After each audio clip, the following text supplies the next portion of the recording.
This is Sam Pat here, and after an extended absence where I was consumed by road cycling, I'm now back reviewing cars, this time for Glacier Media as an automotive reviewer. And today we're checking out the 2021 Porsche Cayenne S Coupe.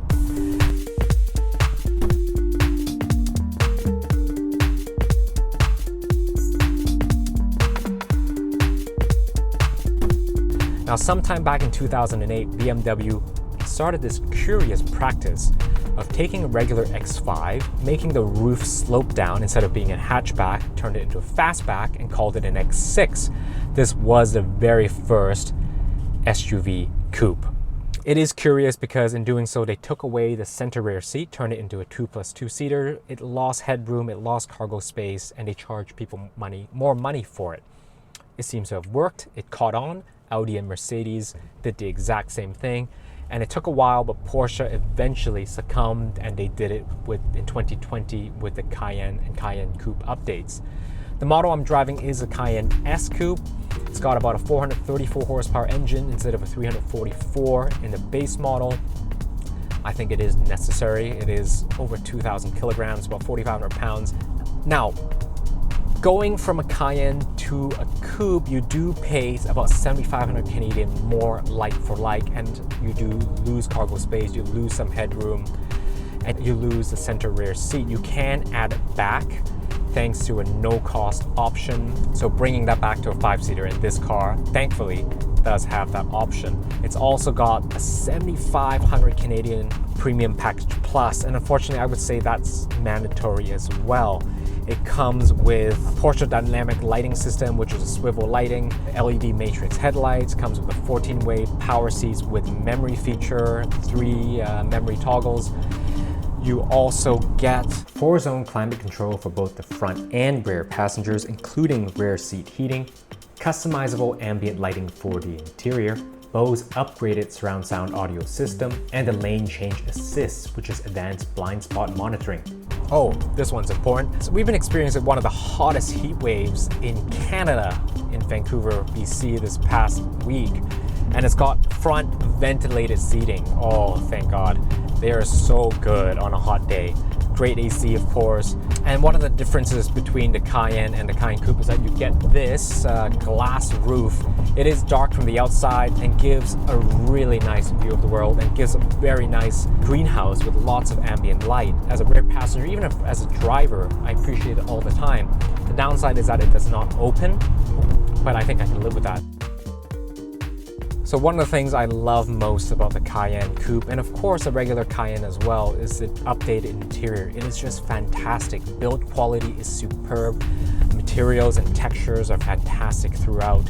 And you've got this beautiful center screen. It is fully updated to the latest standard for Porsche, which is a haptic center touch panel, as well as a much improved wide aspect LCD screen. And one of the greatest features is, of course, Apple CarPlay. It is now untethered Apple CarPlay.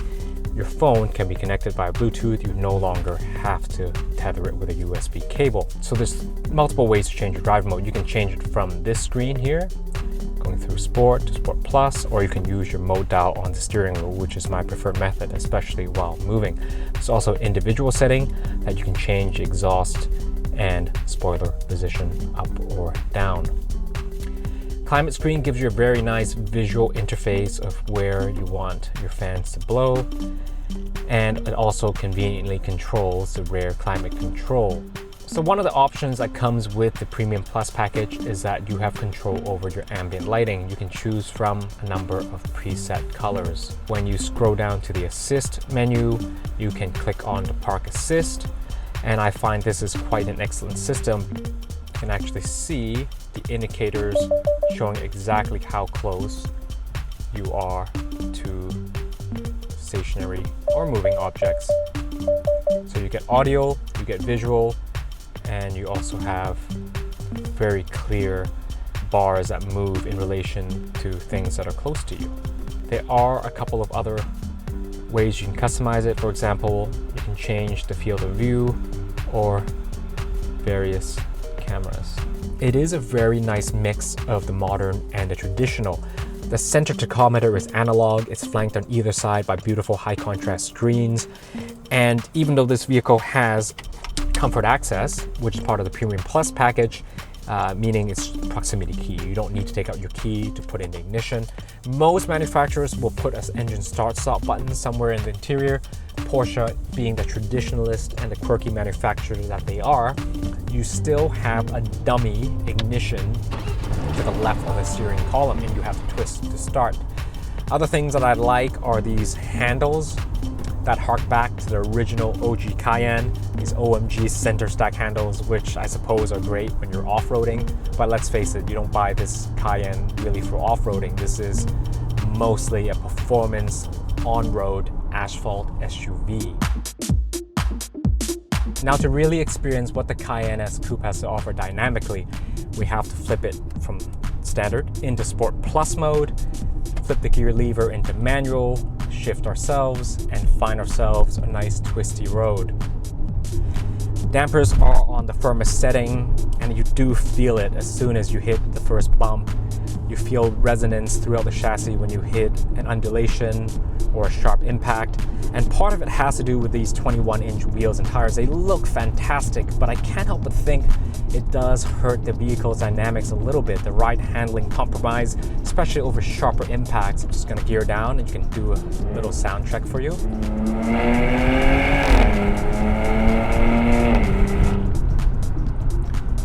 Not too bad. It is a very refined sort of German burble, and it does bring a smile to my face. It is a fun car to drive. Never really forget about its mass though. It does feel like you're carrying and hustling a lot of German metal. However, the Cayenne really shrinks around you thanks to this very responsive steering and this wonderful, unflappable chassis. It's got fantastic body control. And you can see when you tip into these turns on a trailing throttle, the front end is very eager to turn in. And there's no resistance or lack of enthusiasm. The steering is geared very well, it's very responsive, and the weighting is just absolutely spot on. Now on this particular mode, I do want to dial down the suspension damping. I'm going to put it down to 1 bar. And I think it feels better on anything that isn't positively glass smooth. Here's a big dip, fantastic body control.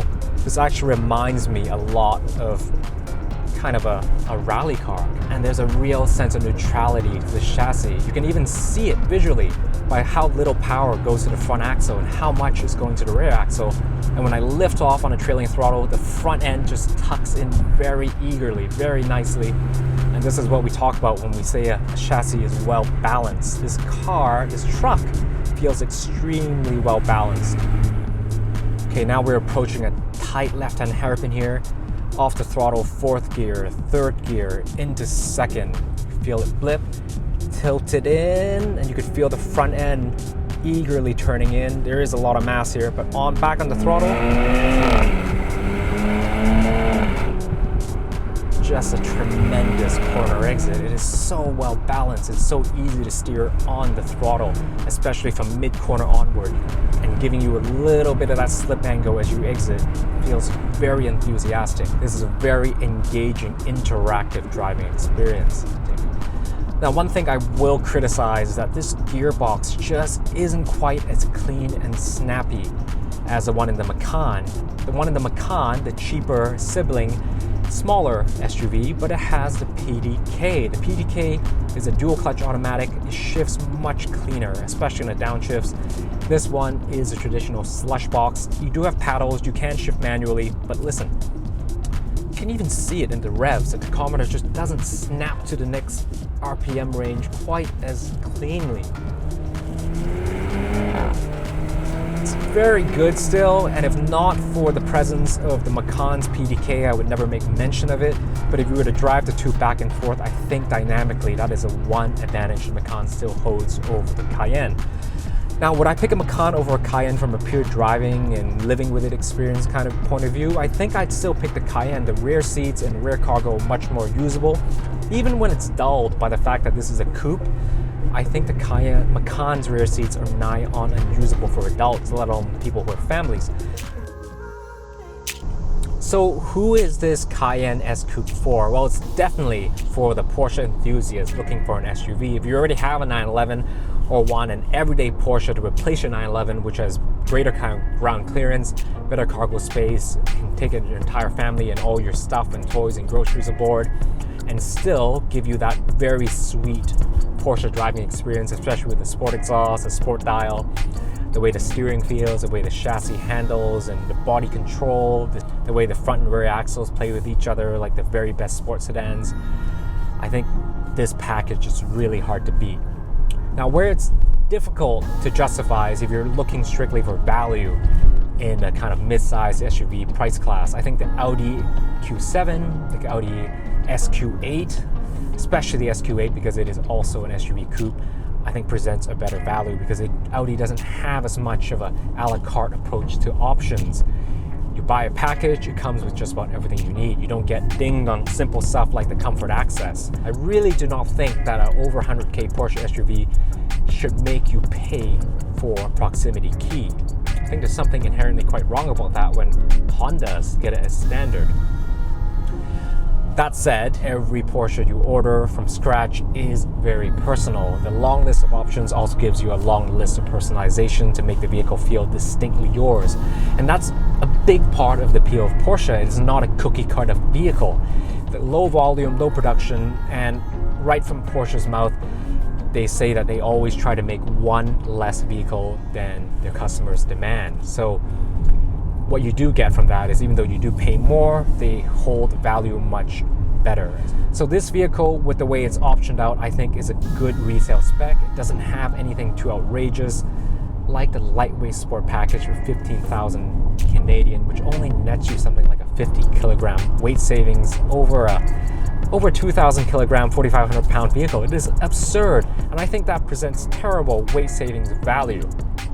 Regardless, I'm sure there'll be owners for whom money is no object and they will happily check that lightweight sports package just to have it. It's got a carbon fiber roof, but of course you do lose this beautiful glass roof. Even though you can't open it, I love the ambiance. I love how much light it lets into the greenhouse, and it gives the cabin a very airy, very comfortable feel. It's a great place to spend time. I would very happily take this on an extended road trip. So who is this vehicle not for? As I said, if you're looking strictly for mid-size luxury SUV, you might be better served if within the Volkswagen automotive group by Audi. If you prefer BMW dynamically is very good as well, so you can consider the Bimmer. But for Porsche enthusiasts like myself, in a mid-size SUV, this Cayenne S Coupe is very hard to beat. I'm Sam Pat, automotive reviewer for Glacier Media, signing off until the next one. This is 2021 Cayenne S Coupe.